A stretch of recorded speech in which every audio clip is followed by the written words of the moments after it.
Hi, welcome to the Fire Realty 10-part mini-series. My name is Jennifer Butterfield. I am the personal finance friend, and this is my co-host, Morgan Simpson. And we are really excited to take you on this journey. And before we begin, Morgan, do you want to tell our audience a little bit about who you are? Yeah, absolutely. So, obviously, my name is Morgan Simpson. I am a lifelong Austinite and have been a local realtor for about 14 years. So, since 2009, I've been licensed. And so, I've amassed a decent amount of knowledge through the last 14 years that I'd really like to be able to share with folks on a bigger scale, and specifically maybe the folks who need it most in the sense of first-time home buyers or people who haven't purchased a property in a while. Yeah, and a little bit about myself. I also am a local Austinite. Morgan and I actually met in high school when we were attending L.C. Anderson High School in Northwest Hills here in Austin, Texas. And um, our paths crossed again, and we both have a big heart for sharing education. And with my personal finance platform and my desire to help people become more financially literate, and part of that being purchasing a home for the first time or beginning a real estate portfolio, we thought it would be a great idea to team up and share a little bit about the knowledge that we have unearthed throughout the course of our lifetime. And a little bit about myself: I decided to go to college at St. Edward's University at 28 years old. I was a non traditional first generation college student, and I got a degree in business administration. And I am currently working on my graduate degree in it's a master's of science in business analytics. And throughout the course of my career, I've worked in tax law, estate planning, and commercial real estate law. And so I feel really excited about our team and our ability to share this information and hopefully help people get into their first home. So, um, Morgan, do you want to share a little bit about the series and sort of an overview of what we're going to be covering? Yeah, absolutely. And what you touched on is, I think, to summarize, we both have a good passion for helping the little guy, so to speak, the everyday man or woman who, like I said, might need some of the most help. I've found in my career that first-time homebuyers, owner-occupants, or folks who may just really need a lot of help, those are the most rewarding deals for me to personally do. My background was coming up with investors. I'm a real estate investor myself. I also do commercial real estate. So I have the ability and knowledge to go in and kind of tend with these giants in the real estate world. But something that I really love doing, and I think you share this passion, is hey, there's a person who may not have all the information, really needs someone to be an advocate and a trusted advisor, representative for them, and that's what we want to do. So through this series, the goal is to get you from you're just thinking about real estate, you're thinking about maybe purchasing a property one day, taking you from there, showing you where to start, how to get pre-approved so that you can get the financing all taken care of. Things like what to look for when you're, selecting your location of your home, what to look for in a home. So everything in between, all the way up to you've decided you want to buy a property, now you're pre-approved. How do we get you to closing? How do we get you to owning the home? And then what does it look like from there? So that's the goal of this series. By the time we finish all of the episodes, you should know exactly what to do to get yourself set up to purchase a property. Yeah. I think as somebody who does personal finance consulting, and mind you, not professional financial advice, but I do sit down with clients and we go over their budgets over the course of the past 30 days, or if they are self-employed, 90 days, and we look at everything that they've been spending and we categorize it and we look at what their long-term goals are. And a lot of them, their long-term goals are to purchase a home for the first time, or maybe they've bought a home before and they are ready to make another purchase. But I would say the majority of my clients are ones who have never bought a home before, and I think a lot of times have had the internal dialogue of, I don't even know where to start. I don't think I could ever afford purchasing a home, right? It seems so unattainable, and so I think it's really great because I hope that this series takes a lot of the fear out of that process for any individual, or maybe a new family or a couple in buying their first home, and giving people the tools to do that where it feels attainable and it feels realistic, and they feel like they could go out and have the information and be equipped with those resources to take the next step. Yeah, that's 100% right. Most of our fears with anything come from lack of knowledge in that subject. And so what we want to do is kind of demystify buying a home.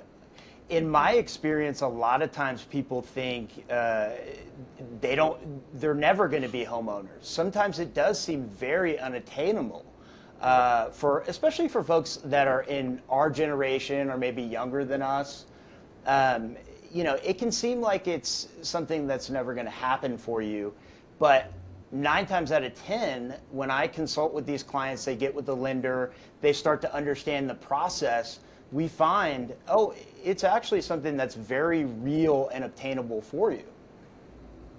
Yeah, I think it's so interesting, and not to go so off topic, but when I graduated high school, I was 2 years younger than you in our graduating class. It was 2007, I was 2009, and I graduated a year after the housing market crashed. And I remember graduating and seeing headlines on the newspapers saying college graduates are not able to find a job, and like that was like the economic impact, right, of what that fail looked like, essentially. And so I think looking at it from a long-term perspective, our generation, millennials, young and old, that range of millennials, and the Gen Zers, right? I think we could even say the Zillennials, right? All three of those different generations, we have seen a very different housing market than what our parents did, right? The boomers and their parents, right? And so I think it's great that we're going to be providing information, like you said, to demystify this process and hopefully give people the confidence to go out there and make a purchase, and know that they're capable of doing that. And I think it's really important if you could elaborate a little bit, Morgan, on why would somebody even want to buy a home? What would the benefits of that be? Yeah, absolutely. And there's a multitude of benefits. Some are going to be more attractive to some people versus others, depending on what your goals are. But just kind of a breakdown of that. So one, pretty much almost always long-term real estate turns out to be a very good, solid investment.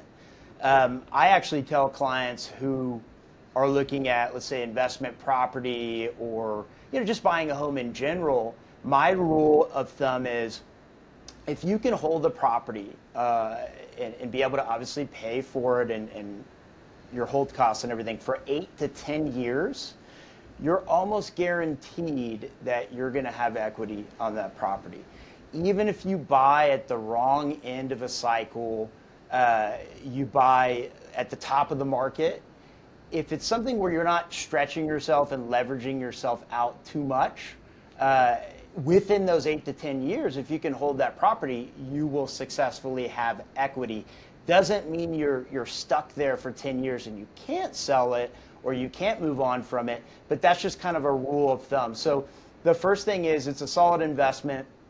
Even if you're not buying a property as a quote unquote investment property, if you're going to live in it, you still need to look at that as your as an investment.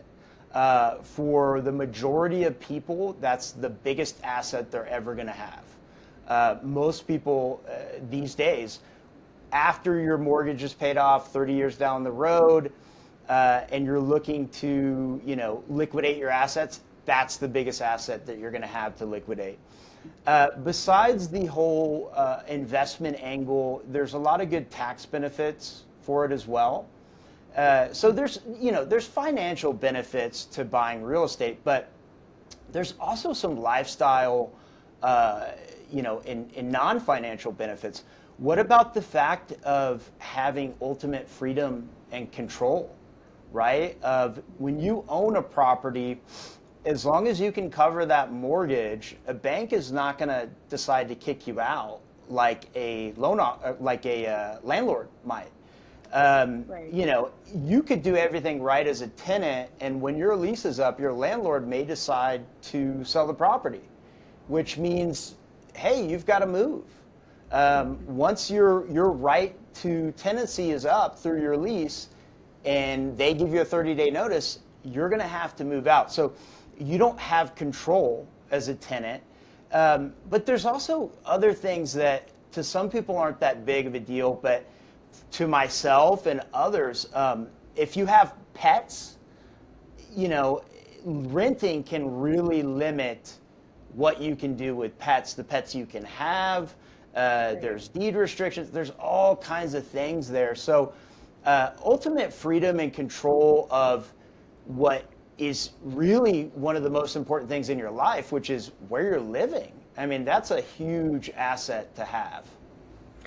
Yeah, and I think too, there's a couple things that came to mind when you were talking about this, but I recently just published a blog post on the cost of living in Austin, Texas versus wage stagnation, and one of them being like looking at the rents that have increased, and I have had some friends tell me some absolute horror stories about, being given 30 days notice, and or doubling their rent, and it's like everything that they own within like the flip of a hat is like turned upside down. And I think too, I'm in terms of the appreciating asset of real estate, you think about it in terms of, okay, well, most other assets have like some fluctuation, but there is only so much land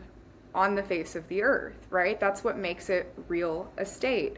And so getting your own piece of the pie is like, I think it's the American dream, but I think also too, a lot of people will say, oh, well, I can't afford to maintain that, and I've actually talked to quite a few of my clients about different homeowners policies that they have been able to take out with the cost of their mortgage, and that covers all of the repairs and needs that a homeowner would need if they're living in the property, or if they're wanting to rent it out to one or two people as well. And so there are ways around that are very tangible, that not even necessarily around it, but like through it, right? Right. Where it's actually not footing as big of a bill as one might think. And you think about what the moving costs are when you straight line depreciate a new security deposit.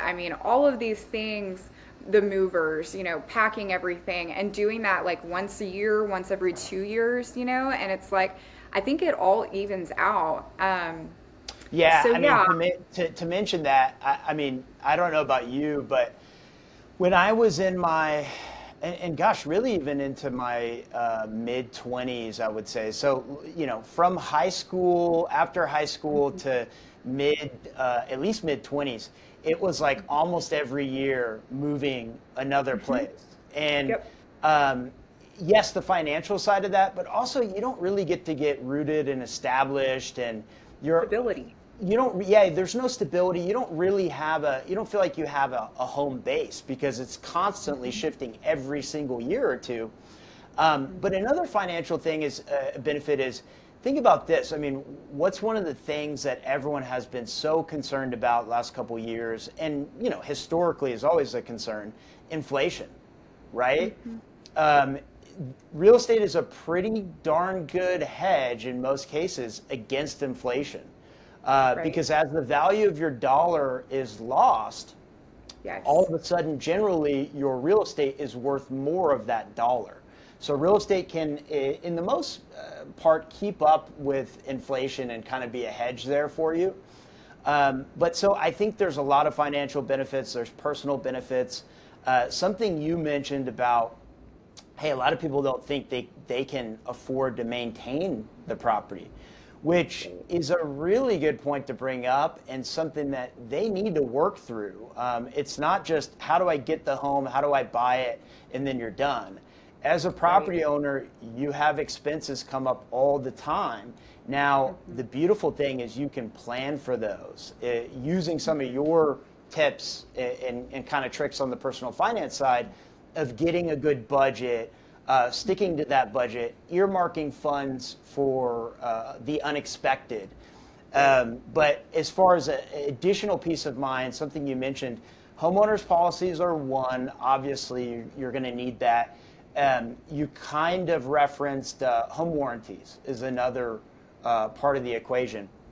And these things range from covering very little to almost covering every dang thing in the house. Right. Now, the cool thing about that is a lot of times when you buy a home, in the contract, there's an allotted amount of funds that is paid for by the seller to cover your home warranty.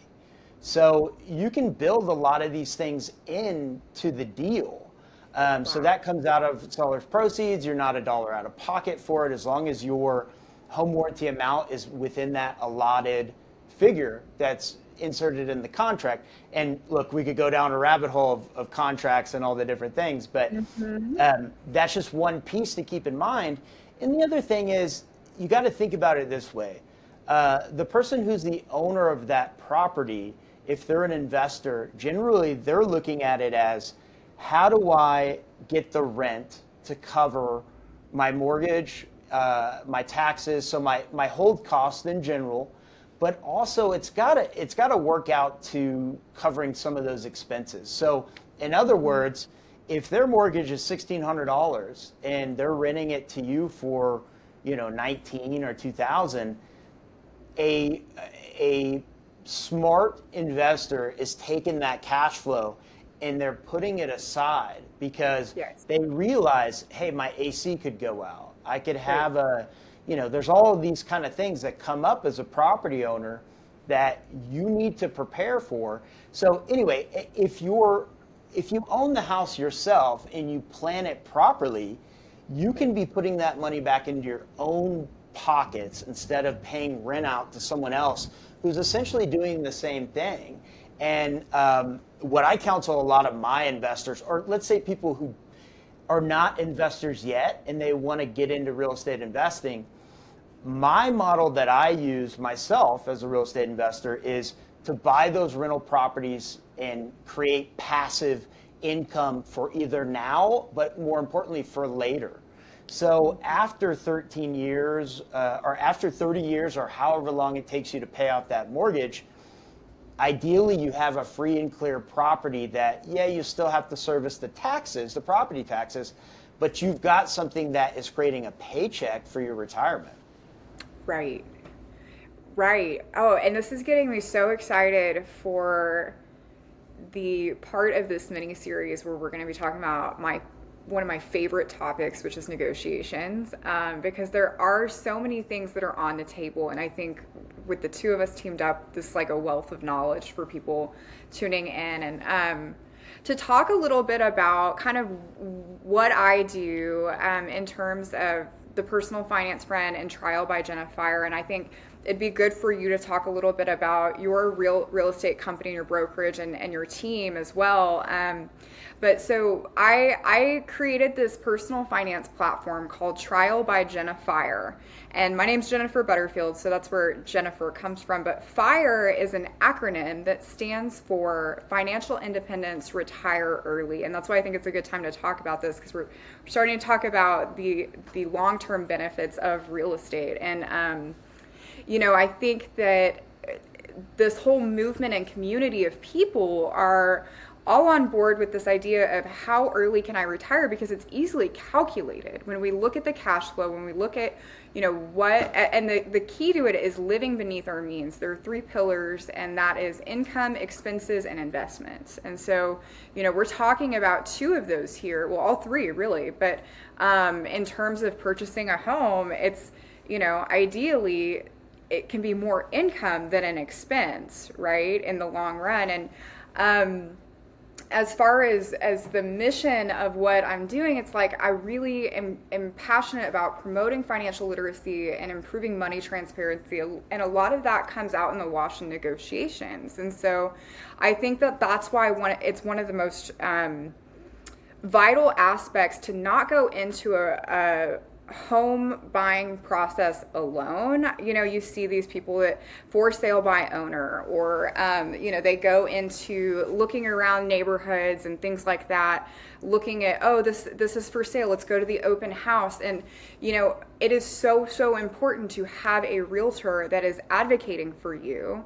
And I'm curious, tell everybody a little bit about kind of what your company is like, what your team is like, and what does it look like to sign on with, like, when does the client realtor relationship begin, if you will? Sure, absolutely. And before I get into that, you brought something up that kind of triggered something in my brain.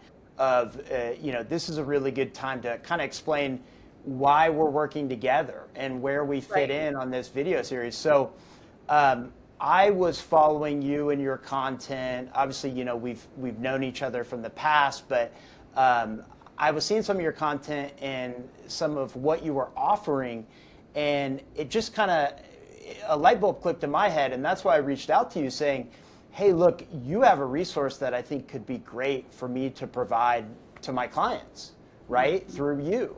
And that's, as a realtor, as a team leader, as a person in real estate, I'm always looking for, how do I provide more value to my clients and the clients of my agents and everything else?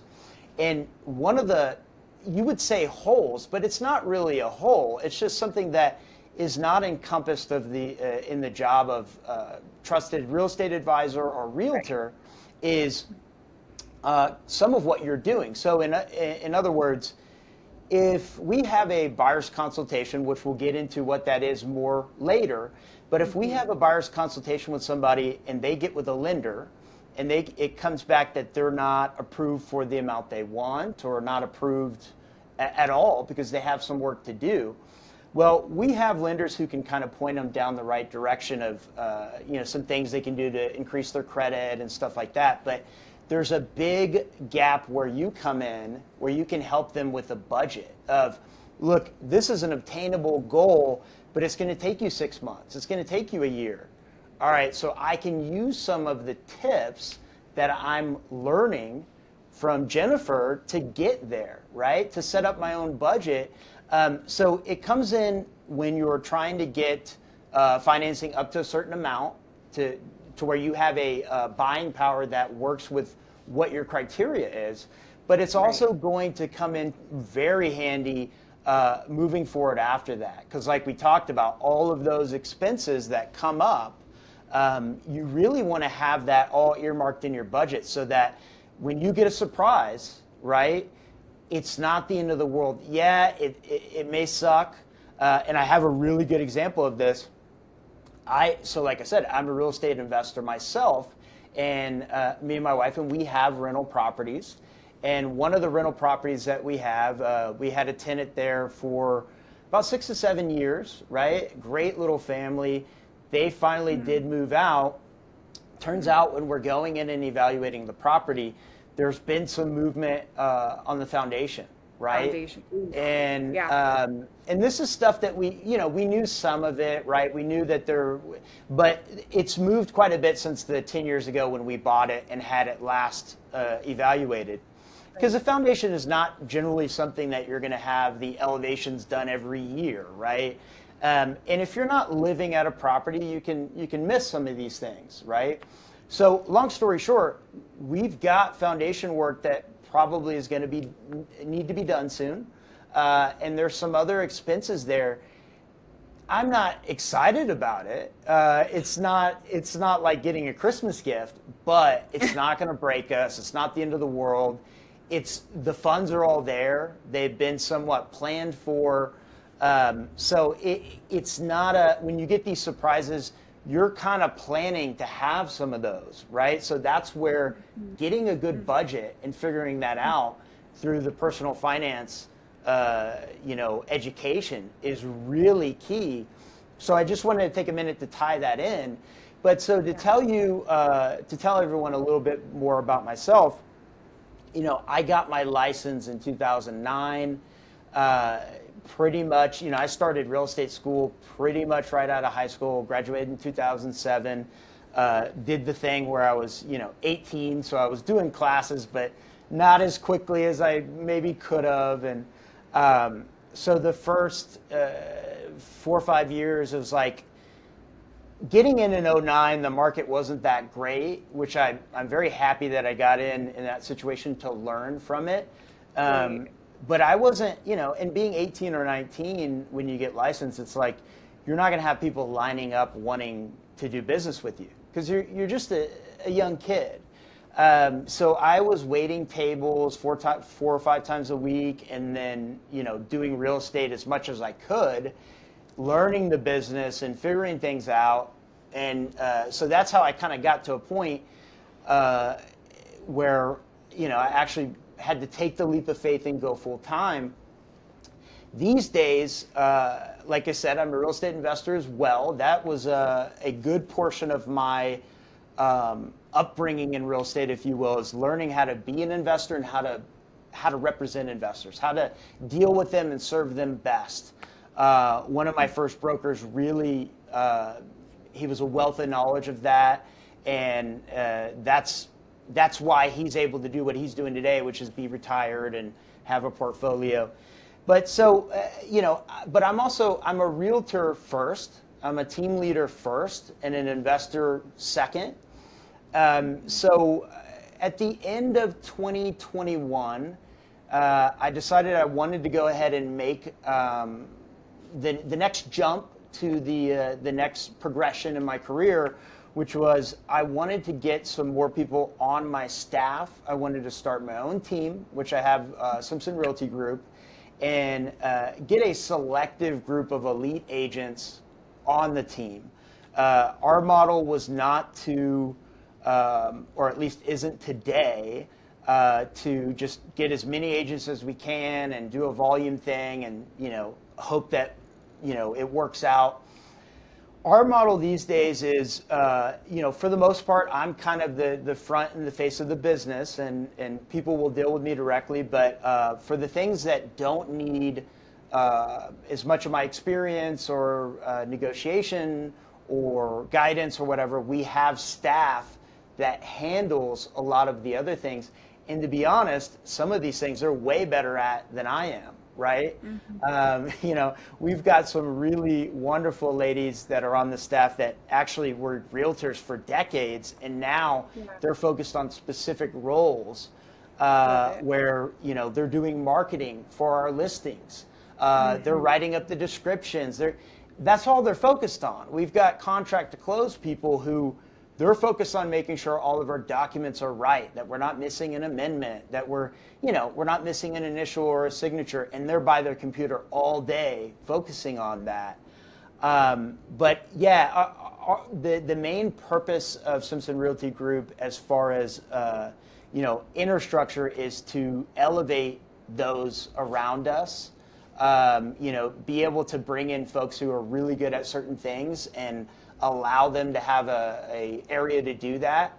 But really, the main focus is how do we help more people, more like-minded people that, again, what we referenced before, that great rewarding feeling when you find someone who is, it may sound cheesy, but like in your tribe or whatever you want to say there, when you find a good person that you enjoy working with and you can really come through big for them on something that is potentially the biggest transaction of their lifetime, that is just an amazing feeling. And so we're selective about who we work with as far as agents and then clients as well. But I wanted to figure out how can we grow that where we can help even more people. I think there is there's a hole there that we fill nicely, and some of it is, it doesn't mean that I'm necessarily the best realtor in town or I'm better than any one given realtor. A lot of that is fit. You've got to have a personality fit with your clients and with the agents on your team and that kind of thing. But yeah, so there's that aspect of it. I mean, there's about 20,000, last time I checked, about 20,000 realtors licensed in Austin. Wow. Right now. I mean, there's a lot. But the thing is that a lot of them are not really doing full-time business. They're treating this as a side gig. And we just, honestly, we have no tolerance for that, in our opinion, because we think it does a huge disservice to the client. And these clients don't always get to see how much they're losing out on, right? When they're going with somebody who's maybe a part-timer or not as experienced or not as devoted. So yeah, that's went on a slight tangent there, but we do a mix of residential and commercial. Our niche in both areas, for the most part, is helping the smaller local individuals, whether that be local real estate investors who have multi-million-dollar portfolios, or one of our great niches on the commercial side is helping local small business owners. As you know, Jennifer, in the commercial real estate world, it's cutthroat. Yeah, I mean, we both said the same thing without any prompting, right? It's shrouded in lack of communication and information for those on the outside. And it's also run by some pretty big players that are global financial forces in a lot of cases. So one of the niches that we've carved out there is saying, hey, look, we have the skill through the years of dealing with those folks. We can handle them. We know how to keep you out of trouble with them and protect you and advise you. But we don't really take them on as clients. We found a better niche, at least for us, to where we can take on the small guy that's going up against those folks and help them navigate those situations. Yeah, I love that so much. And a few things came to mind as you were speaking, but I just feel really excited about making this information digestible for our people, whoever might be tuning in to this, because I think there is, so much that can feel intimidating about this process. And so, I know we talked about how you and your wife had planned, right, for expenses with your investment property. And, I think some people could have this internal dialogue as watching this video and saying to themselves, oh, well, I don't plan, or I don't have any experience planning because I come from a household where that just wasn't a skill that was taught to me, And so I think, I just want to say this right now, that's what this is designed for. This is designed for those people who need to acquire the skills or have a desire to refine those skills, whatever that may look like, to get to that point where they're able to sign a contract with their name on it and get the keys turned over. And it's a process, and it's a one day at a time process, and it requires a little bit of discipline. But I think most of it comes from just learning and gathering the support and the resources. And I just want to reiterate that nobody is alone on this, Right. there are resources available, and hopefully this is going to be one of them. And so I yeah, I 100% think agree, yeah. 100%. And to add to that, I was telling some of this just the other day. It was like, look, even though I'm pretty experienced at this point in my career, I've seen a lot of different stuff. Obviously, there's no way I could do this for another 100 years. There's no way I'm going to know everything about everything associated with real estate. And part of my ability or my leg up on someone who doesn't know what they're doing in the space is knowing when to reach out to those resources and what those resources are. Yeah. You know, look, all these folks who maybe think this is unattainable or are fearful of it, or let's just say not knowledgeable in the arena. I talk to a lot of them and meet them, and these are highly intelligent, capable people. And if you were to go into their arena on the things that they're most knowledgeable about, you would be the one who, in pejorative you, obviously, would be the one that would seem foolish, if you will, or whatever. You would be the layman. And so I think that's important. A lot of it can simply be defining certain terms that are used. Yeah. I mean, one easy way for me, if I had nefarious, intent or whatever, or if I just wanted to test to see what someone knows, I can start throwing out different terms that are used that if you're not familiar with, you're going to be completely lost.